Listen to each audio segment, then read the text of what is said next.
Hey folks, welcome to episode 42 of Funny Books Splatter, a horror comics podcast brought to you by HorrorTalk.com. I am your host, James Ferguson. This week's guest is Jordan Hart, the writer of Doppelganger, now available from Alterna Comics. Doppelganger follows Dennis Zimmann, a timid computer engineer who suddenly meets his exact double.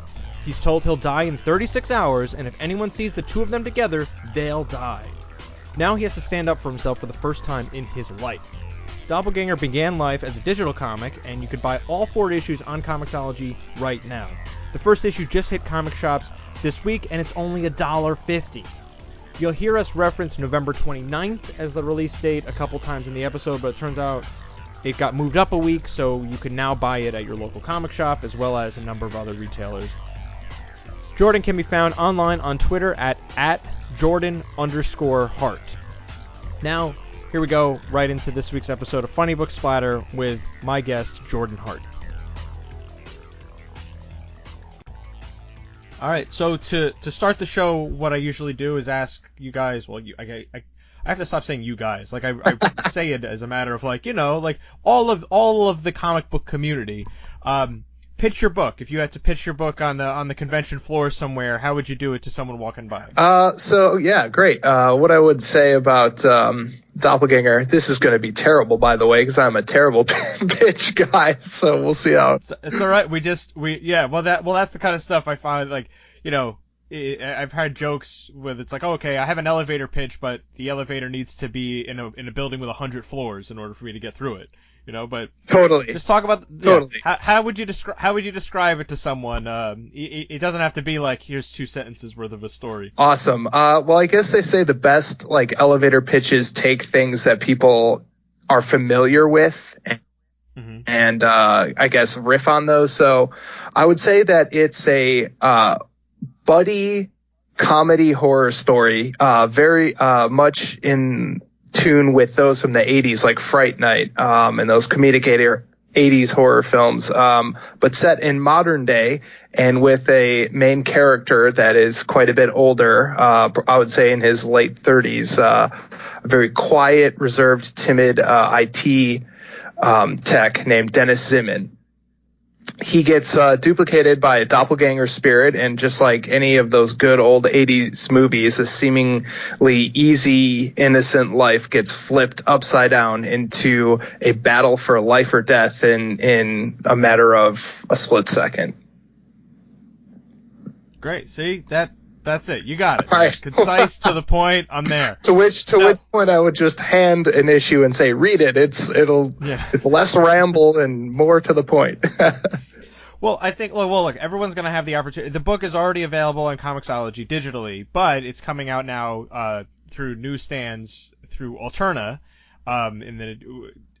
When do we know when the specific date is for the first issue? Yes. So 2 weeks from today, which would be November 29th, it'll be in comic book stores, 2017. Okay.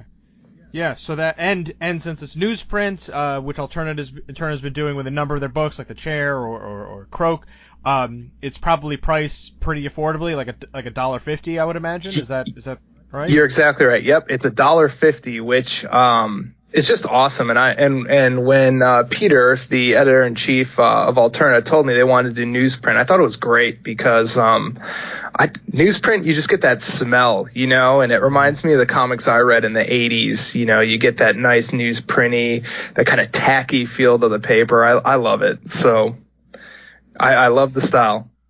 Yeah, it seems like it's blowing up for them too. They're getting into more and more locations. It's a great idea that I'm kind of disappointed more people haven't done, and it's only going to help the comic book industry, in my opinion, because you're going to get comics out there where people actually are. They don't have to just go to a comic book store, but to do that, they have, publishers are going to have to accept some returns and things like that, which is like unheard of with a lot of the business today. I totally agree, and I think the price is a big thing too.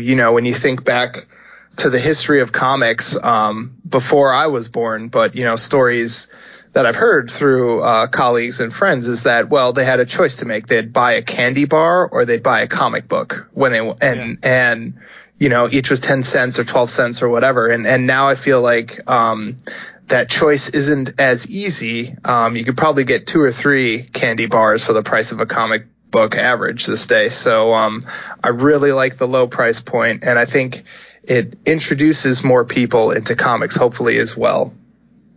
Yeah, so I think I got off on that tangent a bit to point out that if you're at all interested in checking out Doppelganger, which you should, it's $1.50. So for half the price of the lowest cost comics on the stands today, which is getting smaller and smaller, that $2.99 price point. Most of them are $3.99, it seems. So now, for half that price, you can get the first issue of the comic and check it out. So definitely well worth it. After reading the series myself, it's definitely worth checking out. Well, thank you. Now I think you had mentioned that this is kind of like your homage to these 80s comedic horror movies. You had mentioned Fright Night. Are there others that fall into that bucket that you're working towards and making references to with Doppelganger? Well, Fright Night was kind of the biggest kind of influence I had. I think that just kind of ties in the same as closely to having the buddy comedy horror with a single goal, a single protagonist, and a single antagonist, the evil bad guy. But I love the movie Once Bitten with Jim Carrey, which is, it's not very close to this, but there's some great moments in there. And my favorite movie of all time, I wouldn't say it's a horror story, but my favorite movie of all time is the original Teen Wolf with Michael J. Fox. So, I watched that nonstop as a kid. So I think, the kind of zaniness of that movie was subconsciously ingrained into me from a young age. So hopefully it came out through the book. Yeah, well, I think something like Teen Wolf doesn't probably get its due in the horror genre because it's a comedy, but it deals with a werewolf, and I think there's certainly in my mind when you hear werewolf, it's instantly like it's horror, it's somehow horror related, and you could put it in there. So that's also speaks to the versatility of the horror genre, and that you can have horror comedies, you can have terrifying horror stuff, and everything kind of in between there, even horror for kids. You can do a little bit of everything. So. And now they turned it into an MTV show. So I mean, come on, it's you have a teen version. Well, that teen version of Teen Wolf. That was what I almost just said. I almost just there's gonna you have a teen version of it. But that's the kind of stuff where now you have it as this kind of young sexy drama kind of thing that's out there. So there's a lot of different options when it comes to that kind of stuff. But ultimately, if it's gonna get people interested in the horror genre, yeah, by all means, go ahead, do a different take on it. Put it that way. Totally. And I think, the 80s really pushed the whole comedy horror angle, but in my opinion, I think comedy is a very important part of any horror story, no matter how deep or how differently handled it is. Comedy relaxes the audience or the readers, and it kind of, they sit back and they think things are okay, and then all of a sudden, when something does happen, misfortune or a jump or something like that, it kind of jolts them more because they had their guard down, thinking, "Oh, this is funny, this is fun," and then it works out really well, and hopefully it's something we'll see push a little bit more. I think I just read an article that they're going to enter Get Out into Emmy Golden Globe consideration as a comedy. Yeah, which I think is pretty cool. Well, I mean, it's not. I don't know how much I agree with that, but it's also there's not a spot for horror in those kind of places. So it's is it a drama? I think with something like Golden Globes, it's it's either a horror, it's either a comedy or it's a drama. There's nothing in between with stuff like that. So that's where it gets a little weird. So, definitely, yeah, for sure. Yeah, but I think you bring up a good point that there is an importance, and well, honestly, first off, there's a very fine line between horror and comedy. I guess depending on how much blood splatter you could have a horror or a comedy, but there's also, or you have a situation that could be horror or comedy. But that comic relief in that luring someone into that false sense of security again, even if you've already had scares throughout the comic or the movie, it helps kind of like reset things for the reader and go, oh, okay, now then it makes the next scare even better and even scarier and kind of, can really scare the pants off of somebody when you're working that way. Yes, I'm exactly right. Now, what I also like with Doppelganger, you point out all these comedic elements to it, but it does present a very terrifying situation, like right off the bat. Like that Band-Aid is ripped off, and it's just like, yeah, your life is over. Like all of this can be done. Like you could, like I don't want to spoil too much, but it's also just like, yeah, like this is it, man. Like deal with it, and just trying to imagine how someone could fathom that of like just all of a sudden having to just, everything you knew about your life could be just taken away like that at a moment's notice. That alone is terrifying, but then like you build it up to making it more of a, I don't want to say elaborate, but like you have a more well fleshed out story in this and how he reacts to it. He doesn't take it just sitting down, despite the fact that he's kind of like a pushover of a character. Yes, you're exactly right. So really, my friend made a joke when he reviewed it for me first. One of my little test readers, he said, "Wow, talk about inciting incident on the first page." And we kind of laughed about it, but I knew I was only going to have 4 issues to get the story out. So I wanted to get right into it right off the bat and hopefully have more time with Dennis to develop and change and work with that.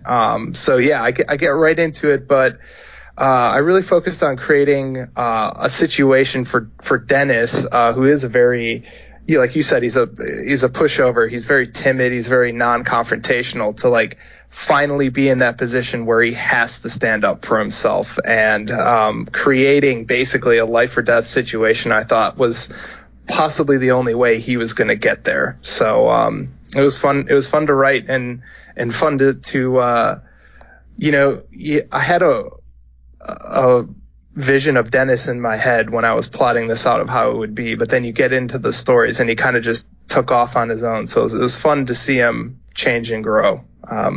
It was a good time. Yeah. How did he change as you plotted out the story? Originally he was much more gung-ho about getting into battling his doppelganger. So in the story, the basic premise is that innocent guy Dennis is duplicated by a doppelganger, and he's got 48 hours basically to live, and then the doppelganger will take over his life and he'll be erased from the universe. And then his friend and neighbor Ricky tells him that, well, how do you know he's not messing with us? You need to kill your doppelganger so you can survive and take back what's yours. So originally I had him more excited to, I guess excited is not the right word, but more active to kind of take him on and battle him. And I just thought that would be out of character when talking about an introverted, passive guy. So Ricky, his friend, is really kind of the agitator that really kind of gets him going and convinces him and helps plot out how he's going to take on the challenge. Yeah, that I can see that. So you're right in that it wouldn't feel right with how you establish Dennis in the opening pages to go like, oh, well, all of a sudden, yeah, let's totally do this. I mean, granted, he is given something to fight for, perhaps for the first time, but it's like if that's the one thing that pushes him over the edge, like, well, what have you been doing all your life that like none of this was worth fighting for, but now someone threatens your life, and that's it. Not your family, not any of these other things, not your job, their well-being, but just that some stranger shows up in your house, and all of a sudden everything changes. Totally. Yeah, and I guess this is a little off topic, but one thing I forgot to mention that I I wanted to do with this doppelganger is, everyone knows doppelgangers. They're your evil twin, essentially. Every culture has it. But when I was thinking about this idea and what I could do with it, I did some research and found that the Egyptians believed in doppelgangers, and they thought that not only were they a copy of your appearance, they were basically an exact copy of you, and they had all of your memories, and they had all of your instincts and all of that. So that was one thing I wanted to do with this story too, is kind of tell the evil twin story, but really focus in on how, well, he just doesn't look like you. He knows everything. He has all your memories. So really, you're the only one that's going to know it's not you. I mean, there'll be different character traits, but that was a lot of fun to play with too. Yeah, it just adds like that level of like finality with it, where it's like, oh, but what, like, with anything like this, you're going to try to poke holes in it as well, as thinking of like in Dennis's place, and like, oh, what if I did this? What if I did this? No, it's laid out very clear. There are no options here. You have 48 hours to enjoy the rest of your life, and that's it. And then you're done, and now I have your life. And that makes it so much more frightening, because there's no loophole, there's nothing else. It's like you answered all of those little questions that could have popped up before they could even arise, and now it's just, well, this guy's screwed. Like, he could, but he has to find that passion to fight about it. Totally. Yeah, that was real. It was real fun to do. Instead of having that ticking clock for 2 full days too. If it was something more instant, it'd be more of an instinctual reaction, I think, for him. But man, 2 days is a long time to really, if you're stuck with such a decision. Yeah. Now, so was that the Egyptian part of, like, was that the main influence in terms of setting the kind of those rules for the doppelganger, or are you pulling from other areas of folklore as well? Yeah, it was a big mix of stuff, but Egyptian was basically, copying the memories of the host, as I call it in the story. But everything else, I kind of just thought, what would make the best situations. I thought if there were 2 doppelgangers walking around, I tried to set it in today's world, and I feel like you can't get away with that, like with smartphones and technology and everything like that, security cameras. It would be too detectable. And also, if he would have got copied and died right away, then I guess we wouldn't have a story. Well, we'd have a story, just a different story. So I had to figure out how can we confine this into 4 comic book issues, so 88 pages, and still have a ticking clock, but still have enough breathing room for Dennis to really you have the ups and downs and the failures to want to give up throughout the story. So really, it was kind of convenience, I guess, to have the 48-hour window above all else. You bring up a really good point in how, I think I saw something on Twitter today that was like, if you want to be a writer, the first thing you have to do is sit down and figure out why cell phones don't work, because like modern technology can destroy. Like, I feel like at least half of the horror movies from like pre-cell phone era would have been completely changed if someone just had a cell phone and could call the police or call a parent or call a loved one, whatever. Because what are you going to do? Like, it's just, okay, cool, 911 real quick, and we're all set. Or I could live stream this. Like, there's so many options there.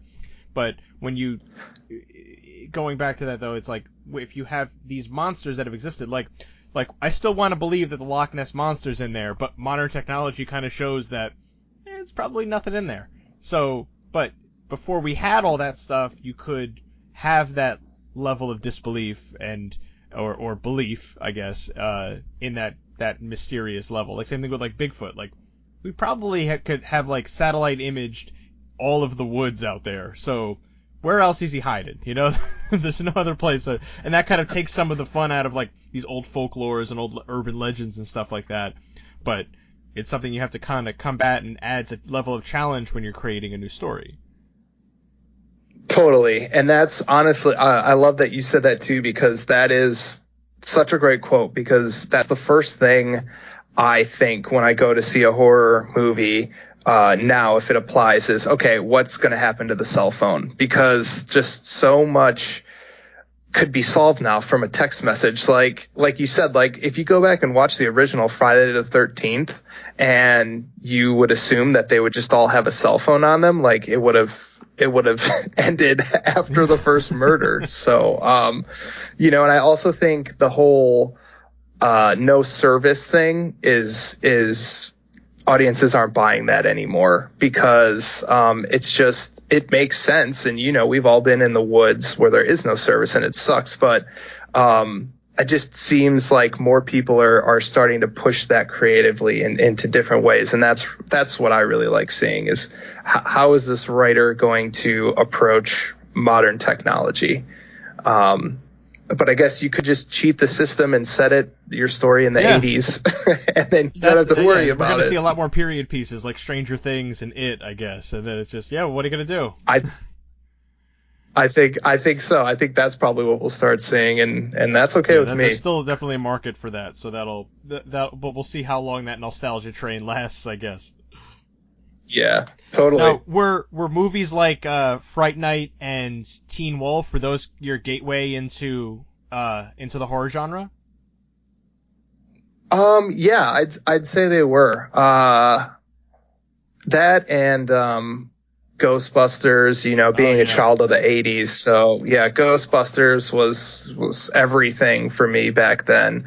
And just being terrified. I don't know why now, but as a kid, I was terrified of the Leprechaun, which is so funny because I go back and watch it now and it's so cheesy. And I'm like, why was this so terrifying? But like, I remember the poster was like him looking through a cracked door, right? So like, man, I had to sleep with my door either closed or fully opened as a kid. I don't know, for like a whole year, it was this really weird phase. And then also, It on TV terrified the hell out of me as a kid. And I never had a clown problem. I'm not afraid of clowns. But it was just, I think why it scared me so much was because it was the first horror story I saw that, as a kid, other kids were getting picked off, right? As a kid, you think your parents can protect you and adults protect you, but then it shows like, no, man, you're screwed, if you get into the wrong problems. So yeah, it really kind of scared me as a kid. And then, growing up, I would say, I'm a genre guy. I love reading and watching genres. So science fiction, fantasy, horror, that's like my sweet spot. But, I find writing horror to be the most fun because, you have a lot of leeway with humor in it, like we just talked about earlier. So, a really good horror movie is just, you can't beat it. And I think with a good horror movie too, it can kind of like bridge that gap with not maybe even having stuff that like is still terrifying, but then you could also laugh at it a little bit, or like laugh at your own reaction. Like I watched Sinister for the first time a couple weeks ago, and it was like the middle of the day, but I'm watching it. But there's just like a couple times where I just like I literally like I jumped, or and then I would laugh at myself for my reaction of like, man, I should have saw that coming. But I was so like plugged into the movie that I was like totally with it, and then I'm like, well shit, you got me. Like you got me. Like, all right, man. Like, and I had to like just like chuckle a little bit at myself to be like, oh yeah, all right, man. I see it. I got it. I totally agree, and I think that was the big thing that kind of turned me on. Once I got to be a teenager, I could see rated R movies. Is that in my opinion, horror movies are the most communal viewing experience you can have in a theater. Like, for example, just seeing It on opening weekend a couple of months ago was the most fun I ever had in a theater, because you would something would happen and everyone would or you'd see popcorn fly out of the corner of your eye, or people jump up. And then right after that, you just hear everyone laughing. And they weren't laughing at the film. They were laughing at themselves for getting scared so bad. And I mean, I was laughing at myself, especially with the projector scene. They baited that perfectly with the trailer. So, it's just that whole communal experience. And, another example, seeing Get Out. And at the end, when, Chris, gets out of his situation, the whole audience just standing up and cheering, wow, like in the middle of a film. It's just, it was just, the film wasn't even over, but it was such a cool experience. And that's what I love about seeing horror movies is, like you said, you get scared and then you laugh at yourself for falling into the trap. But, it's that's what draws me to writing it, for sure. It's funny. Like the horror fan community is very positive, and it's something that, like, there's a lot of toxicity in fandom right now with, and shit, the comic book fandom can be horrible sometimes, but, like, I've written about horror comics for a bunch of years now, and rarely, I don't know that I've ever had any, like,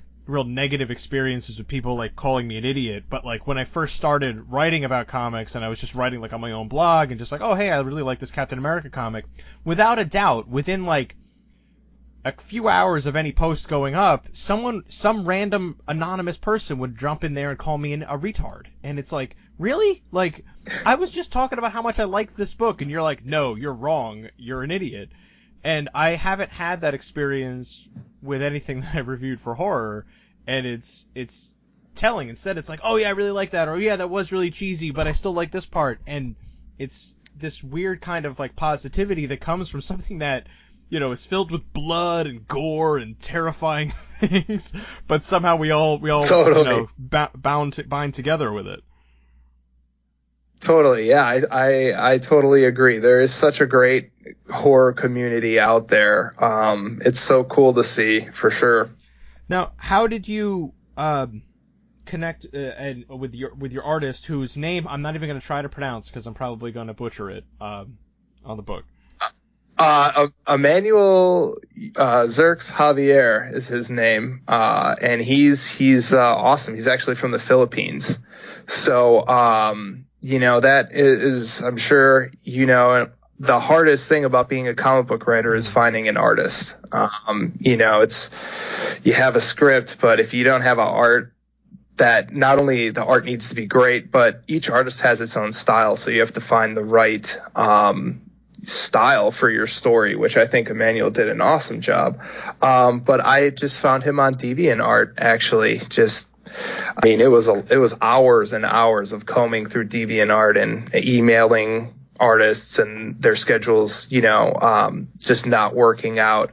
And it just worked out that he had an opening in his schedule and he really liked the story, and he just brought it to life so perfectly. But, this was a lot of elbow grease to find him, but you know what? I think it paid off. And did he color the book too? Nope, I colored the book. So he did the pencils and inks, and then I did the coloring and lettering as well. What was that experience? Are you I obviously this shows you how much research I've done, but are you an artist as well, or a colorist in that case? I'm a graphic designer by education and trade. So, so the coloring is something that I knew I could just do myself, because it is a creator-owned book, so we have to do everything ourselves. So, with him doing such good work, I was like, well, this will be, and I love coloring. It was a blast. It was a blast to bring it to life. I did the colors and the covers as well, and then he did interior art. That's also good, because you kind of, like, looked around and saw what you had at your disposal, and if you're like, hey, I can color it, that saves you money, and if you're able to letter it as well, that's only going to save you having to pay out more folks to create the book.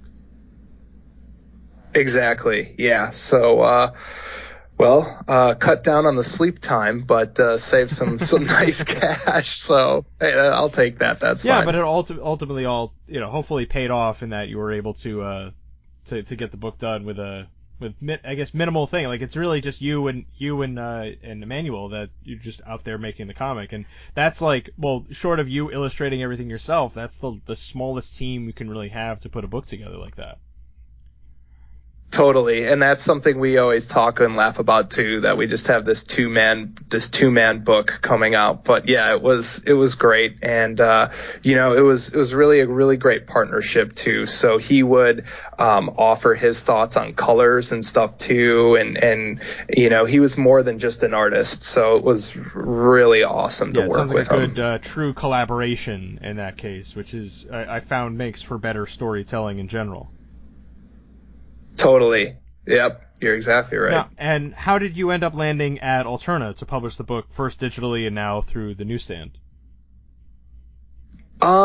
Just email submission to them. I just was looking at different indie publishers, and I know it's again not the sexy way to do it. I wish I could say I was at some con, but as we've all heard, my elevator pitching skills are atrocious. So thank God this was over email in a premeditated pitch book.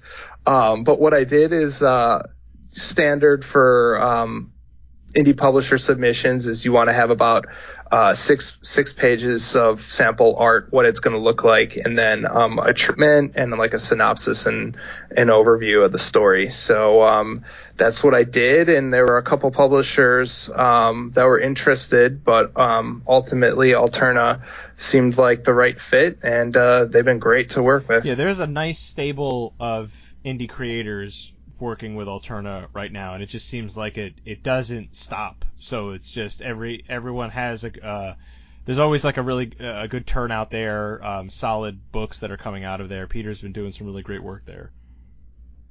Yeah, definitely. And Peter's a horror guy too, which that felt really, really important to me too, is to find the right, kind of home for the genre of the book. So what was it like releasing the book digitally first? It's not your average I guess business model when it comes to comics, but in this day and age it's certainly becoming more of the norm to release something digitally that way first before following up with a print. It was something different for me for sure. All my other stuff has released print digitally simultaneously, or my past comic book wasn't digital, it was just print. So it was different.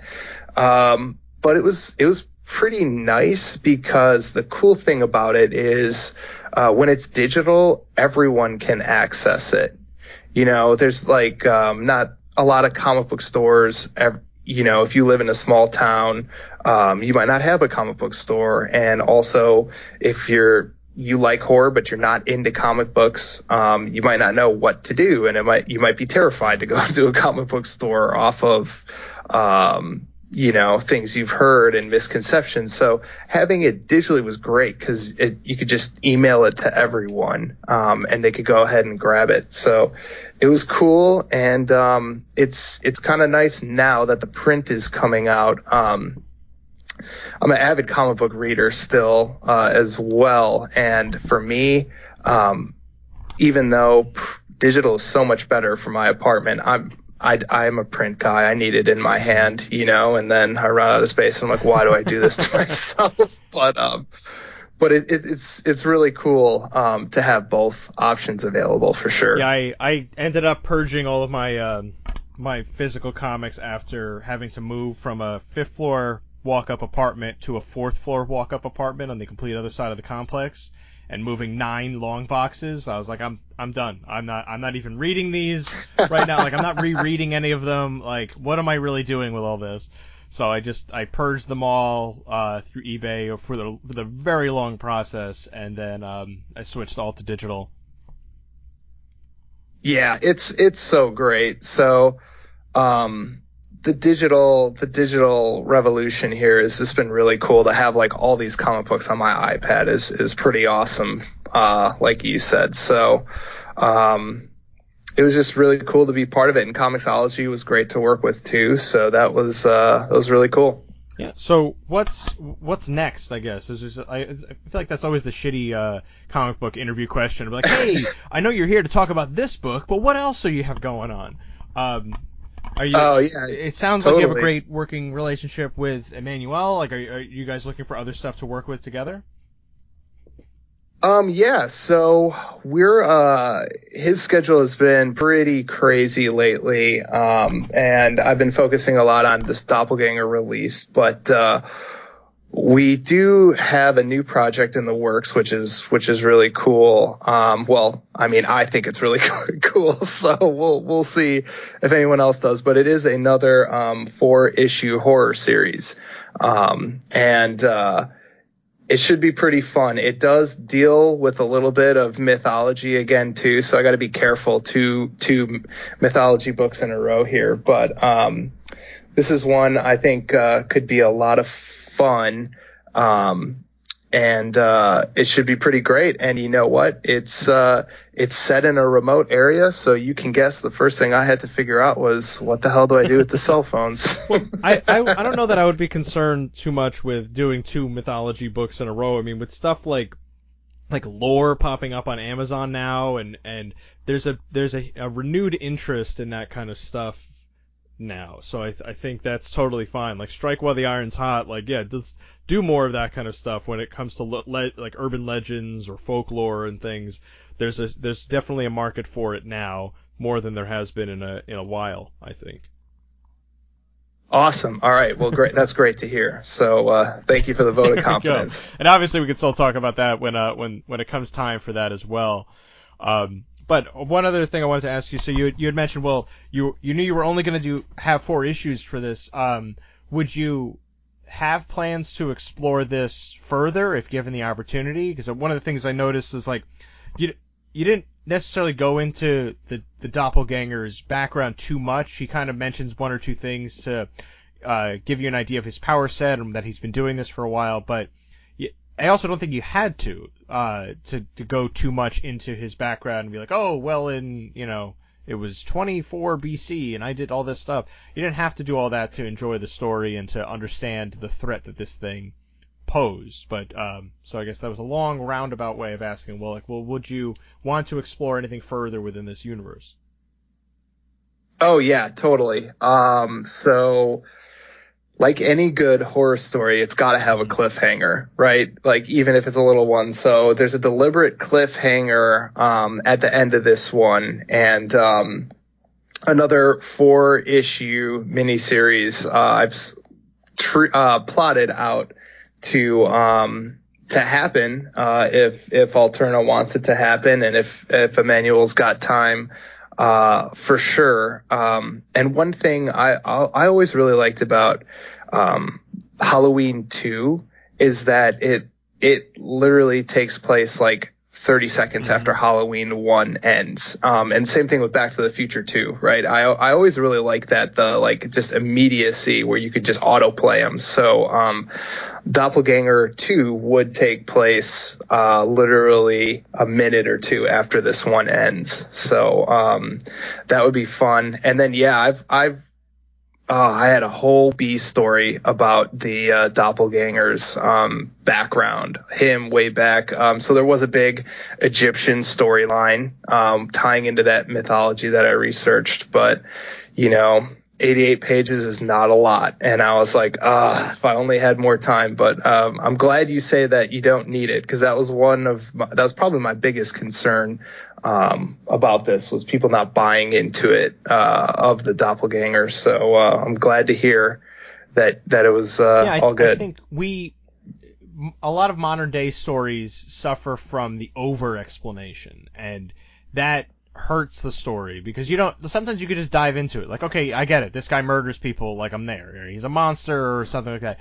And I think you provide just enough information to go like, all right, I know the parameters, I know the rules. And when you establish the rules of any sort of genre story, whether it's science fiction or horror or fantasy, you understand where the playing field is. And all right, this is how everything should act. So, like, for example, like, Freddy Krueger should only really be able to do damage in the dream world. Like, so if I'm awake, he shouldn't really be able to do anything with it. But then they pull in fast ones like, oh well, it's if you're daydreaming, that counts, and it's like, well, that's kind of shitty, but you're stretching it a little bit there. But that kind of stuff so that way I think people get mad then if he does anything in the real world, because then it's like, oh, you're breaking those rules. But you establish all those rules in here to go, all right, this is how all this works, like, and you give just enough information to go, like, if you want to learn more, like, there's more. But right now, this is the story in the present day with this guy Dennis, and this is how we're going to deal with it. Definitely.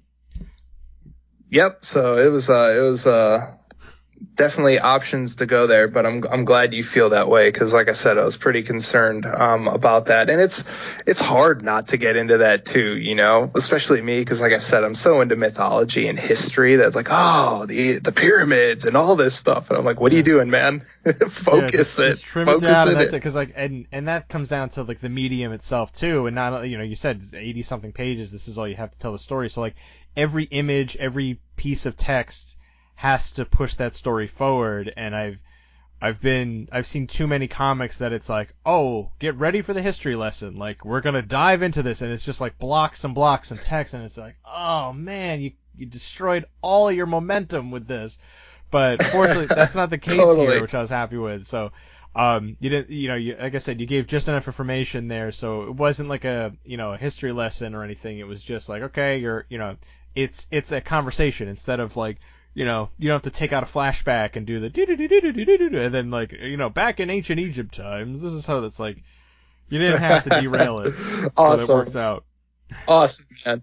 Well, that's awesome. That's the best compliment I could get, so I appreciate it. Cool. So the first issue of Doppelganger is hitting newsstands. Is it in comic book stores too? Like I don't really understand the full distribution for the alternative stuff right now, but I think it also comes out in comics too, if they have the option, maybe. Is that how that works?